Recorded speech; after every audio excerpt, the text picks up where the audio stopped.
थल्ले मैं रेत कड्डूंगा तो तुहानू विखाऊंगा।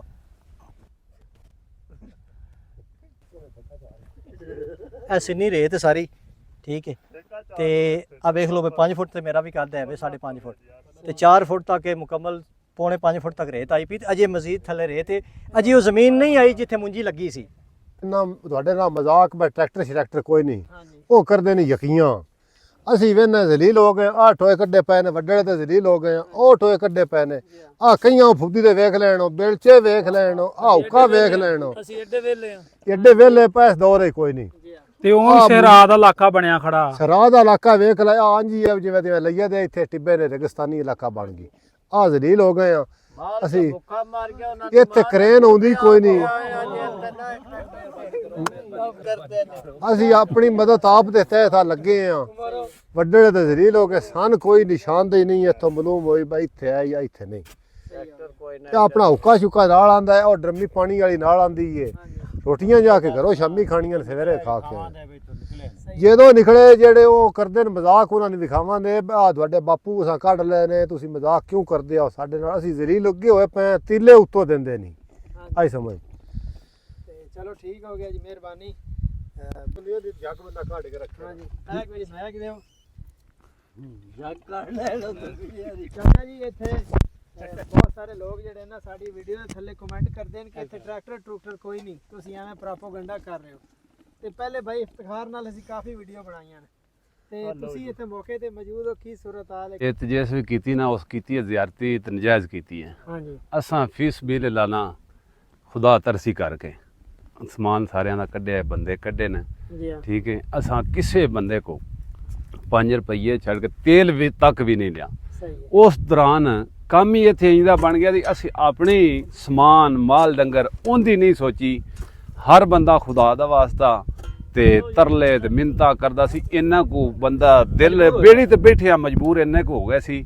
ਅਸੀਂ ਕੋਸ਼ਿਸ਼ ਇਹੀ ਕਰਦੇ ਪਏ ਅੱਲਾ ਕਰੇ ਕਿਸੇ ਦੀ ਜਾਨ ਬਚ ਜਾਏ। ਮਾਲ ਡੰਗਰ ਦੁਨੀਆ ਤੇ ਮੁੜ ਵੀ ਰੱਬ ਦੇ ਛੱਡਦਾ ਤੇ ਲੱਭ ਜਾਂਦਾ। ਇਹ ਜਿੱਥੇ ਅਸੀਂ ਖੁਦਾਈ ਕਰ ਰਹੇ ਹਾਂ ਹਾਂਜੀ ਇੱਥੇ ਡੇਰਾ ਆਇਆ। ਇਹ ਹਾਂਜੀ। ਡੇਰਾ ਰੁੜਿਆ, ਇਸ ਡੇਰੇ ਦੇ ਉੱਤੋਂ ਡੰਗਰ ਵੀ ਰੁੜੇ ਨੇ ਜੀ ਔਰ ਹਾਂ। 8 ਬੰਦੇ ਵੀ ਰੁੜੇ ਨੇ। ਹਾਂਜੀ ਉਸ ਤੋਂ ਪਹਿਲੇ ਉਹ ਪਿਛਲਾ ਡੇਰਾ ਹੈ ਹਾਂਜੀ ਅਮਾਨੁੱਲਾ ਤਾਰੜ ਦਾ, ਆਰਫ ਤਾਰੜ ਦਾ ਡੇਰਾ ਜੀ ਹਾਂ ਔਰ ਤੀਸਰਾ ਤਾਰੜ ehsanulla ਤਾਰੜ ਦਾ ਸਾਰਨ ਦਾ, ਜੀ ਡੇਰਾ ਹਾਂ। ਔਰ ਮੋਰੀ ਖੋਖਰ ਦਾ। ਹਾਂਜੀ ਤੁਸੀਂ ਇਹਨਾਂ ਡੇਰਿਆਂ ਉੱਤੋਂ ਕਿੰਨੇ ਬੰਦਿਆਂ ਨੂੰ ਰੈਸਕਿਊ ਕੀਤਾ ਹੈ ਔਰ ਕੀ ਕੱਢਿਆ? ਤੁਸੀਂ ਪਹਿਲੇ ਤਫਸੀਲ ਨਾਲ ਚੱਲੇ ਆ ਜਿਹੜਾ ਮੋਰੀ ਖੋਖਰ ਇਹਦੇ ਡੇਰੇ ਤੋਂ ਕੀ ਕੱਢਿਆ? ਇਹਦੇ ਡੇਰੇ ਤੋਂ ਇਹਦਾ ਮਾਲ ਡੰਗਰ ਲੈ ਗਏ ਆ। ਅੱਛਾ ਉਹ ਲਿਆ ਕੇ ਨਾ ਇੱਥੇ ਇਸ ਟਿੱਬੇ ਇਸ ਤੇ ਉੱਚੇ ਚੜਿਆ। ਟਿੱਬੇ ਤੇ ਇਹ ਚੜ੍ਹੇ। ਟਿੱਬਾ ਸੀ ਉੱਚਾ, ਸਾਰਿਆਂ ਤੋਂ ਉੱਚਾ। ਮਾਲ ਡੰਗਰ ਉਹਦਾ ਕੋਈ ਥੋੜਾ ਬਾਲਾ ਜਿਹੜਾ ਨਿੱਕਾ ਮੋਟਾ ਸਮਾਨ ਸੀ ਅੱਛਾ ਉਹ ਚੜਿਆ। ਅੱਛਾ ਠੀਕ ਹੈ ਇੱਥੇ ਬਾਕੀ ਟਿੱਬੇ ਤੌਰ ਤੋਂ ਤੁਸੀਂ ਇੱਥੇ rescue ਇੱਥੇ ਕੀਤਾ ਬਈ ਇਹ ਟਿੱਬਾ ਉੱਚਾ ਹੈ ਆ ਬਈ ਇੱਥੇ ਅੱਲਾ ਕਰੇ ਦਾ ਪਾਣੀ ਚੜਦਿਆਂ ਵੀ ਅਸੀਂ ਮੁੜ ਅਸੀਂ ਦੁਬਾਰਾ ਦੁਬਾਰਾ ਨਾਲ ਰਲ ਰਲ ਜਾਂਦੇ ਅੱਛਾ ਤੇ ਠੀਕ ਹੈ। ਮੋੜ ਹਟ ਕੇ ਅਸੀਂ ਗਏ ਆ ਦੂਸਰਾ ਤੁਸੀਂ ਗਏ ਹੋ ਅਮਾਨੁੱਲਾ ਤਾਰੜ। ਅਮਾਨੁੱਲਾ ਤਾਰੜ ਦੇ ਡੇਰੇ ਤੇ। ਅੱਛਾ। ਉਹਦੇ ਬੱਚੀਆਂ ਸਨ 4-5 ਪੰਜ ਠੀਕ ਬੱਚੀਆਂ ਹੈ। ਸੀਗੀਆਂ। ਇੱਕ ਬੇਗਮ ਸੀ ਅੱਛਾ ਬੇਗਮ ਉਹ ਨਾ ਜਨਾਬ ਵਾਲੀ ਨਾ ਬੱਚੀਆਂ ਸਨ ਉੱਤੇ ਬਾਲੀਆਂ ਨਾ ਕਿ ਸਮਾਨ ਨੂੰ ਕੋਈ ਨਹੀਂ ਦਫਾ ਕਰੋ ਸਾਡਾ ਨਾ ਡੰਗਰ ਉੱਥੇ ਲੈ ਮੈਂ ਚਲੋ। ਸੁਣਿਆ ਵੀ ਉਹਨਾਂ ਦੇ ਦਾਣੇ ਤੇ ਬਿੱਲੀਆਂ ਤੇ ਕੁਕੜੀਆਂ ਵੀ ਤੁਸੀਂ ਨਾਲ ਲੋਡ ਦਾਣੇ ਅਰਫ ਦੇ ਜਿਹੜੇ ਨਾ ਉਹ ਲਿਆਂਦੇ ਨੇ। ਅੱਛਾ ਅਰਫ ਦੇ ਦਾਣੇ ਲਿਆਂਦੇ ਨੇ। ਹਾਂਜੀ ਅੱਛਾ ਤੇ ਤੇ ਭਾਈ ਸ਼ਬੀਰ ਜਿਹੜੇ ਨੇ ਇਹਨਾਂ ਰੈਸਕਿਊ ਦੇ ਵਿੱਚ ਉਸ ਰਾਤ ਨੂੰ ਇਹ ਸਾਰਾ 28 ਅਗਸਤ ਦੀ ਰਾਤ ਦਾ ਵਾਕਿਆ ਬਿਆਨ ਕਰ ਰਹੇ ਹਾਂ, ਦਿਨ ਦਾ ਨਹੀਂ। ਸ਼ਾਮ ਹੋਈ ਹੈ, ਪਾਣੀ ਦਾ ਚੜਾਓ ਜ਼ਿਆਦਾ ਹੋਇਆ। ਪਹਿਲੇ ਖਦਸ਼ਾ ਸੀ ਵੀ ਪਾਣੀ ਸਿਰਫ 3 ਲੱਖ ਹੈ। 3 ਲੱਖ ਕਿਊਸਕ ਦੀ ਹੱਦ ਤੱਕ ਸਾਨੂੰ ਲੋਕਾਂ ਨੂੰ ਪਾਣੀ ਦਾ ਪਤਾ ਹੁੰਦਾ ਹੈ ਕਿ ਇਹ 3 ਲੱਖ ਕਿਊਸਕ ਕਿਤਨੀ ਜਗ੍ਹਾ ਤੇ ਜਾਏਗਾ ਹਾਂ। ਔਰ ਕਿਤਨੀ ਮਾਰ ਕਰੇਗਾ। ਸਾਡੇ ਡੇਰਿਆਂ ਤੱਕ 3 ਲੱਖ ਕਿਊਸਕ ਪਾਣੀ ਨਹੀਂ ਸੀ ਪਹੁੰਚਦਾ। ਰਾਤ ਤੱਕ ਹਕੂਮਤ ਨੇ ਐਲਾਨ ਕੀਤਾ ਸੀ ਸ਼ਾਮ 7 ਵਜੇ ਤੱਕ ਕਿ 3 ਲੱਖ ਦਾ ਖਦਸ਼ਾ ਹੈ। ਉਸ ਟਾਈਮ ਰਾਤ ਜਦੋਂ ਮਰਾਲੇ ਤੇ ਪਾਣੀ ਜ਼ਿਆਦਾ ਹੋਣਾ ਸ਼ੁਰੂ ਹੋਇਆ ਹੈ ਉਸ ਟਾਈਮ ਸਾਡੇ ਡੇਰਿਆਂ ਦੇ 4 ਸਵੇਰੇ ਤੇ ਪਾਣੀ ਹੋ ਚੁੱਕਿਆ ਸੀ। ਫਿਰ ਇਹਨਾਂ ਦੱਸਿਆ ਜੀ ਪਾਣੀ 3 ਲੱਖ ਨਹੀਂ, ਸਨ ਪਾਣੀ ਤਲਾ ਜਿਹੜਾ ਹੈ ਹੋ ਉਹ- ਜਾਂਦੀ ਨਾ ਹਾਂਜੀ। ਪਾਣੀ ਇੰਨਾ ਹੈ। ਇਤਨਾ ਹੈ। ਤੇ ਫਿਰ ਬੰਦਾ ਨਾ ਕੋਈ ਡੁੱਬਦਾ ਸੀ ਨਾ ਕਿਸੇ ਦਾ ਜਾਨ ਅੱਛਾ, ਹੋਣ ਭਾਈ, ਦਿੰਦੇ ਸੀ ਅਸੀਂ। ਮੈਂ ਇੱਕ ਹੋਰ ਸਵਾਲ ਕਰਾਂਗਾ। ਸਾਰੇ ਅੰਦਰ ਇਹ ਪਾਣੀ ਸੀ 11 ਲੱਖ। ਹਾਂਜੀ 2014 ਦੇ ਵਿੱਚ ਇੱਕ ਸਲਾਬ ਆਇਆ ਸੀ ਜਿਹੜਾ ਸੀ ਪੌਣੇ 10 ਲੱਖ 9 ਲੱਖ 75 ਹਜ਼ਾਰ ਕਿਊਸਕ। ਹਾਂਜੀ ਇਹ ਉਸ ਨਾਲੋਂ 1 ਲੱਖ ਵੱਧ ਕਿਊਸਕ ਸਿਰਫ ਪਾਣੀ ਸੀ ਨਹੀਂ ਹਾਂ। ਇਹ ਜ਼ਿਆਦਾ ਸੀ। ਤਕਰੀਬਨ। ਇਹ ਤਕਰੀਬਨ 3-4 ਲੱਖ ਪਾਣੀ ਜ਼ਿਆਦਾ ਸੀ। ਯਾਨੀ ਇਹ ਉਹਦੇ ਨਾਲੋਂ 4 ਲੱਖ ਪਾਣੀ ਜ਼ਿਆਦਾ ਸੀ। ਭਾਈ ਜੀ। ਸ਼ਬੀਰ ਦਾ ਅੰਦਾਜ਼ਾ ਹੈ ਇਹ ਮਲਾਹ ਨੇ ਔਰ ਮਲਾਹ ਸਾਰੀ ਉਮਰ ਦੇ ਬੇਲਿਆਂ ਤੇ ਦਰਿਆਵਾਂ ਦੇ ਵਾਕਫ ਹੁੰਦੇ ਨੇ। ਠੀਕ ਹੈ, ਜਿਵੇਂ ਅਸੀਂ ਆਪਣੇ ਰੋਡਾਂ ਦੇ ਵਾਕਫ ਹੁੰਦੇ ਆ, ਇਹ ਬੇਲੇ ਦਾ GPS ਟਰੈਕਰ ਨੇ ਚੱਲਦੇ ਫਿਰਦੇ। ਇਹਨਾਂ ਨੂੰ ਆਪਣੇ ਇਲਾਕੇ ਦਾ ਪਤਾ ਹੁੰਦਾ। ਇਹਨਾਂ ਦਾ ਆਖਣਾ ਹੈ ਵੀ ਇਹ 11 ਲੱਖ ਨਹੀਂ 15 ਲੱਖ। ਲੇਕਿਨ ਮੇਰਾ ਖਦਸ਼ਾ ਹੈ ਕਿ 15 ਲੱਖ ਤੋਂ ਵੀ ਉੱਤੇ ਸੀ। ਕਿਉਂ? ਉਸ ਦੀ ਇੱਕ ਵਜ੍ਹਾ, ਅਗਰ ਜਿੱਥੋਂ 9 ਲੱਖ 75 ਹਜ਼ਾਰ ਗੁਜ਼ਰਦਾ ਹੈ ਉੱਥੋਂ 10,75,000 ਗੁਜ਼ਾਰਨ ਵਾਸਤੇ ਬਹੁ ਮੰਗੇ ਵਾਲਾ ਹੈਡ ਕਾਦਰਾਬਾਦ ਵਾਲਾ ਉਹ ਪਾਣੀ ਬੰਨ ਨਾ ਕਿਉਂ ਤੋੜਿਆ ਗਿਆ? ਉਹ ਬੰਨ ਨਾ ਟੁੱਟਦਾ ਠੀਕ ਤੇ ਹੈ। ਬਹੁਤ ਅਗਰ ਉਹ ਬੰਨ ਨਾ ਟੁੱਟਦਾ ਤੇ ਅਸੀਂ ਇਹ ਸਾਡੇ ਅਗਲੇ ਪਿੰਡ ਵੀ ਬਣੀ ਕੇ ਤਾਰੜ ਤੱਕ ਸਫਾ ਹਸਤੀ ਤੋਂ ਮਿਟ ਗਿਆ ਹੁੰਦੇ। ਸਹੀ, ਔਰ ਹੈਡ ਨੂੰ ਵੀ ਨੁਕਸਾਨ ਔਰ ਹੈਡ ਵੀ ਚੁੱਕ ਗਿਆ। ਇਹ ਪਾਣੀ ਕਮ ਸੇ ਕਮ 17 ਲੱਖ ਸੀ। ਹਕੂਮਤ ਨੇ ਗਲਤ ਅਫਵਾਹ ਫੈਲਾਈ ਹੈ। ਇਹਨਾਂ ਲੋਕਾਂ ਦਾ ਕੌਨਫੀਡੈਂਸ ਰਿਹਾ ਕਿ ਇਹ 9 ਲੱਖ ਪਾਣੀ ਹੈ, ਇਹ 10 ਲੱਖ ਪਾਣੀ ਹੈ, ਔਰ ਹਰ ਬੰਦੇ ਨੂੰ ਇਸ ਦੀ ਸਤਹ ਦਾ ਮਾਲੂਮ ਆ ਕਿ 10 ਲੱਖ ਕਿੱਥੇ ਪਹੁੰਚੇਗਾ, 9 ਲੱਖ ਕਿਹੜੀ ਜਗ੍ਹਾ ਤੇ ਪਹੁੰਚੇਗਾ। ਕਿਉਂ ਅਸੀਂ ਦਰਿਆ ਦੇ ਵਸਨੀਕ ਆ ਤਾਂ ਸਾਡੇ ਇੱਕ ਅੰਦਾਜ਼ੇ ਨੇ ਕਿ ਇੱਥੇ ਤੱਕ ਪਹੁੰਚਣ ਦੇ। ਹਕੂਮਤ ਨੇ ਡਿਸਇਨਫੋਰਮੇਸ਼ਨ ਪਹੁੰਚਾਈਏ। ਸਾਨੂੰ ਅਗਰ ਪਹਿਲੇ ਐਗਜ਼ੈਕਟ ਫਿਗਰ ਦੇ ਦਿੱਤਾ ਜਾਂਦਾ, ਠੀਕ ਹੈ, ਕਿ ਇਤਨਾ ਪਾਣੀ ਹੈ, ਤੇ ਅਸੀਂ ਇਸ ਤਰ੍ਹਾਂ ਨਾ ਡੁੱਬਦੇ।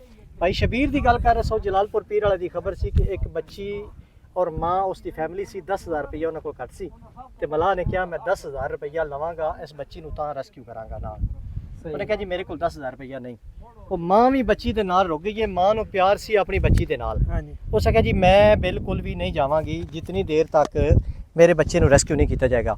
ਬਾਕੀ 30,000 ਤੋਂ ਨਾ ਪੇ ਕਰ ਦਿੱਤਾ, 10,000 ਉਹ ਨਹੀਂ ਦੇ ਸਕੇ। ਮਾਂ ਨੇ ਰਾਤ ਉਸ ਮਕਾਨ ਦੇ ਉੱਤੇ ਗੁਜ਼ਾਰੀ ਹੈ ਤੇ ਭਾਈ ਸ਼ਬੀਰ ਉਹ ਨੇ ਇਹਨਾਂ 28 ਅਗਸਤ ਰਾਤ ਨੂੰ ਇੱਥੇ 15 ਡੇਰੇ ਨੇ, ਹਾਂਜੀ, ਇਹਦਾ 15 ਡੇਰਿਆਂ ਨੂੰ ਰੈਸਕਿਊ ਕੀਤਾ ਹੈ। ਰੈਸਕਿਊ ਕਰਦੇ ਆ ਉਹ ਸਾਹਮਣੇ ਸੋਲਰ ਦੁਆਰੇ ਜਿਹੜੇ ਤੁਹਾਨੂੰ ਨਜ਼ਰ ਆ ਰਹੇ ਨੇ, ਤੁਸੀਂ ਉਸ ਵੀਡੀਓ ਦੇ ਵਿੱਚ ਵਿਖਾਇਆ ਸੀ ਭਾਈ ਸ਼ਬੀਰ ਦਾ ਡੇਰਾ, ਭਾਈ ਸ਼ਬੀਰ ਦਾ ਸਮਾਨ, ਭਾਈ ਸ਼ਬੀਰ ਦੀਆਂ ਮੱਝਾਂ, ਭਾਈ ਸ਼ਬੀਰ ਦੀਆਂ ਬੱਕਰੀਆਂ, ਇਹਨਾਂ ਦਾ ਸਭ ਕੁਝ ਰੁੜ ਗਿਆ। ਇਸ ਹੱਦ ਤੱਕ ਕਿ ਭਾਈ ਸ਼ਬੀਰ ਨੇ ਆਪਣੇ ਦਾਣੇ ਨਹੀਂ ਕੱਢੇ। ਇਹਨਾਂ ਸਾਰੇ ਲੋਕਾਂ ਦੇ ਜਿਹੜੇ ਹੱਦ ਤੱਕ ਦਾਣੇ ਨਿਕਲ ਸਕੇ ਸਨ ਤੋੜਿਆਂ 'ਚ, ਭਾਈ ਸ਼ਬੀਰ ਕਸ਼ਤੀਆਂ ਦੇ ਨਾਲ ਪਹੁੰਚਾਏ ਨੇ।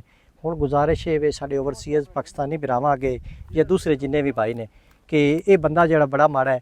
ਔਰ ਦੂਸਰੀ ਰਿਕੁਐਸਟ ਜਿਹੜੀ ਹੈ ਸਾਡੀ ਮੋੜ ਰਿਕੁਐਸਟ ਹੈ ਜਨਾਬ ਮਹਿਕਮਾ ਔਕਾਫ ਅੱਗੇ, ਜਿਨ੍ਹਾਂ ਦਾ ਠੇਕੇਦਾਰ, ਇਸ ਕੋਲ ਆਪਣੀ ਕੋਈ ਮਲਕੀਅਤ ਨਹੀਂ, 1 ਏਕੜ ਦਾ ਵੀ ਇਹ ਮਾਲਕ ਨਹੀਂ।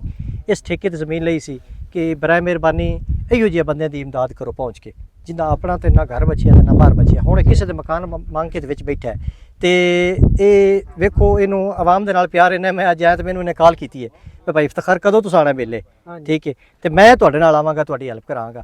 ਫਿਰ ਅੱਜ ਆ ਕੇ ਸਾਡੇ ਨਾਲ ਇਹ ਆਇਆ ਹੈ। ਬਾਕੀ ਦੋਸਤ ਵੀ ਹਨ ਲੇਕਿਨ ਇਹਦਾ ਅਸੀਂ ਖਸੂਸੀ ਤੌਰ ਤੇ ਸ਼ੁਕਰਗੁਜ਼ਾਰ ਹਾਂ ਕਿ ਇਹ ਆਇਆ ਹੈ।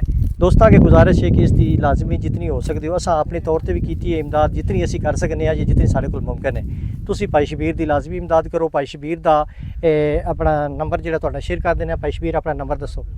0328 0328 5895 5895 181 181 0328 5895 181। ਇਸ ਨੰਬਰ ਉੱਤੇ ਤੁਸੀਂ ਭਾਈ ਸ਼ਬੀਰ ਨਾਲ ਰਾਬਤਾ ਕਰ ਸਕਦੇ ਹੋ ਸਕਰੀਨ ਤੇ ਵੀ ਚਲਾ ਜੀ। ਨੰਬਰ ਸਕਰੀਨ ਤੇ ਵੀ ਚਲਾ ਸਕਦੇ ਹੋ। ਬਾਕੀ ਕੋਈ ਕਿਸੇ ਕਿਸਮ ਦਾ ਕੋਈ ਭਰਾ ਜਿਹੜਾ ਹੈ ਉਹ ਇਹਨਾਂ ਲੋਕਾਂ ਦੀ ਜਿਹੜੇ ਹੈ ਸਾਡੇ ਜ਼ਿੰਮੇਦਾਰ ਨੇ, ਇਹਨਾਂ ਦੇ ਬਾਰੇ ਕੋਈ ਇਮਦਾਦ ਕਰਨਾ ਚਾਹੇ ਮੇਰੇ ਕੋਲੋਂ ਇਹਨਾਂ ਦਾ ਰਾਬਤਾ ਨੰਬਰ ਲੈ ਸਕਦਾ ਹੈ। ਬਾਕੀਆਂ ਦੇ ਵੀ ਜਿਨ੍ਹਾਂ ਦੇ ਡੇਰੇ ਤਬਾਹ ਹੋ ਗਏ ਨੇ, ਔਰ ਇਹ ਸਭ ਤੋਂ ਵੱਡੀ ਗੱਲ ਹੈ ਕਿ ਕਰਜ਼ਦਾਰ ਹੋ ਗਏ ਨੇ, ਇਹਨਾਂ ਦੇ ਕਰਜ਼ੇ ਦੇਣ ਵਾਲੇ ਨੇ ਸਾਰਿਆਂ ਦੇ, ਜਿਨ੍ਹਾਂ ਨੇ ਆਪਣੀਆਂ ਫਸਲਾਂ ਕੀਤੀਆਂ ਸਨ ਤੇ ਹੁਣ ਇਹ ਆਪਣੇ ਕਰਜ਼ੇ ਵੀ ਅਦਾ ਨਹੀਂ ਕਰ ਸਕਦੇ। ਔਰ ਅਗਲੇ ਮੈਂ ਇੱਕ ਦੁਆ ਕਰਨਾ ਮੈਂ 5 ਸਾਲ, ਲੇਕਿਨ 5 ਸਾਲ ਨਹੀਂ, ਇਸ ਰੇਤ ਉੱਤੇ ਅਗਲੇ 20 ਸਾਲ ਤੱਕ ਵੀ ਇਹ ਕੋਈ ਫਸਲ ਨਹੀਂ ਕਰ ਸਕਦੇ। ਹਾਂਜੀ, ਇਹਨਾਂ ਨੇ ਕੋਈ ਹੁਣ ਹੋਰ ਮਜ਼ਦੂਰੀ ਕਰਨੀ ਹੈ। ਮੇਰਾ ਰਾਬਤਾ ਨੰਬਰ ਹੈ, ਤੁਸੀਂ ਕਿਸੇ ਵੀ ਜ਼ਿਮੀਂਦਾਰ ਨਾਲ ਰਾਬਤਾ ਕਰਨਾ ਹੋਵੇ, ਉਹਨੂੰ ਡੋਨੇਸ਼ਨ ਕਰਨੀ ਹੋਵੇ 0321 900 ਪੂਰਾ 2052। ਗੁਜ਼ਾਰਿਸ਼ ਹੈ ਕਿ WhatsApp ਤੇ ਰਾਬਤਾ ਕਰਿਓ, ਕਾਲ ਨਾ ਜ਼ਿਆਦਾ ਕੀਤਾ ਕਰੋ। ਮੈਂ ਖੁਦ ਮਸਰੂਫ ਹਾਂ ਔਰ ਪਰੇਸ਼ਾਨ ਵੀ ਹਾਂ ਤੇ ਮੇਰੀ ਮਸਰੂਫੀਅਤ ਅੱਛਾ ਇਫਤਖਾਰ ਭਾਈ, ਇੱਥੇ ਤਕਰੀਬਨ ਕਿੰਨੇ ਕੁ ਫੁੱਟ ਤੱਕ ਪਾਣੀ ਚੱਲਿਆ ਵਾ ਇਸ ਭਾਈ ਜਗ੍ਹਾ ਜਾਨ ਤੇ? ਪਾਣੀ ਚੱਲਣ ਦਾ ਹਿਸਾਬ ਤੁਹਾਨੂੰ ਮੈਂ ਉੱਥੇ ਟੋਏ ਕਿਚ ਵੜਿਆਂ ਤੇ ਵੜ ਕੇ ਦੱਸਿਆ ਕਿ 5 ਫੁੱਟ 3 ਫੁੱਟ ਤੱਕ ਰੇਤ ਨਜ਼ਰ ਆਈ ਹੈ, ਮਜ਼ੀਦ 3-4 ਫੁੱਟ ਹੋਰ ਰੇਤ ਹੈ। ਇਸ ਰਕਬੇ ਉੱਤੇ 18 ਫੁੱਟ ਤੱਕ ਪਾਣੀ ਚੱਲਿਆ ਤੇ ਪੂਰੀ ਸਪੀਡ ਨਾਲ ਚੱਲਿਆ ਵਾ ਜੀ, ਪੂਰੀ ਸਪੀਡ ਨਾਲ ਚੱਲਿਆ। ਇਸ ਰਕਬੇ ਉੱਤੇ 18 ਫੁੱਟ ਤੱਕ ਪਾਣੀ ਚੱਲਿਆ ਭਾਈ ਇਫਤਖਾਰ, ਮੇਰੇ ਹਿਸਾਬ ਨਾਲ ਕੋਈ 12-14 ਫੁੱਟ ਤੇ ਰੇਤ ਵੀ ਚੜ ਗਈ ਆ ਜੀ। ਤੁਸੀਂ ਖੁਦ ਹੁਣ ਵੇਖ ਰਹੇ ਹੋ ਤੇ ਤੁਸੀਂ ਕਹਿ ਰਹੇ ਹੋ, ਅਗਰ ਤੁਸੀਂ ਵੀਡੀਓ ਵੇਖ ਰਹੇ ਹੁੰਦੇ ਤਾਂ ਤੁਸੀਂ ਵੀ ਕਮੈਂਟ ਸੈਸ਼ਨ ਵਾਲਿਆਂ ਰੱਖਣਾ ਸੀ ਵੀ ਯਾਰ ਐਵੇਂ ਨਾ ਇਹ ਨਹੀਂ ਆ ਦੇਖੋ ਨਾ, ਟੋਇਆ 9-10 ਫੁੱਟ ਇੱਕ ਟੋਇਆ ਮਾਰਿਆ ਵਾ ਜੀ ਜੀ, ਤੇ ਰੇਤ ਹੀ ਆਈ ਜਾਂਦੀ ਥੱਲੇ। ਆਓ ਤੁਹਾਨੂੰ ਇੱਕ ਡੂੰਘਾ ਟੋਇਆ ਵੀ ਖਾਣੇ ਆ, ਠੀਕ ਹੈ, ਉਸ ਦੀ ਮਜ਼ੀਦ ਤਾਂ ਕਿ ਪਤਾ ਲੱਗ ਜਾਏ ਉਹ ਟੋਇਆ ਕਿਤਨਾ ਸੀ। ਪਿਛਲਾ ਟੋਇਆ ਸੀ 3 ਫੁੱਟ, ਠੀਕ ਹੈ, ਤੇ ਇਹ ਵਾਲਾ ਟੋਇਆ ਜਿਹੜਾ ਇਹਨੂੰ ਵੇਖ ਲਓ ਤੁਸੀਂ ਵੀ ਇਹ ਕਿਤਨਾ ਹੈ। ਹੁਣ ਮੈਂ ਜਾਣ ਇਸ ਟੋਏ ਦੇ ਵਿੱਚ ਲੱਗਾ ਮੈਂ ਸਿਰਫ ਤੁਹਾਨੂੰ ਵਿਖਾਉਣ ਵਾਸਤੇ, ਜਿਹੜੇ ਵਿਰਾਹ ਵਿੱਚ ਚੋਖੀਆਂ ਡਾਡੀਆਂ ਗਾਲੀ ਕੱਢਦੇ ਨੇ ਉਹਨਾਂ ਵਾਸਤੇ, ਤੇ ਬਾਹਰ ਹੁਣ ਮੈਨੂੰ ਕਿਸੇ ਹੋਰ ਹੀ ਕੱਢਣਾ ਫੜ ਕੇ। ਬਾਹਰ ਇਹ ਲਓ। ਕੱਢ ਲਾਂਗੇ। ਇਹ ਥੱਲੇ ਮੈਂ ਹੁਣ ਰੇਤ ਕੱਢੂਆਂ ਤੇ ਤੁਹਾਨੂੰ ਵਿਖਾਊਂਗਾ।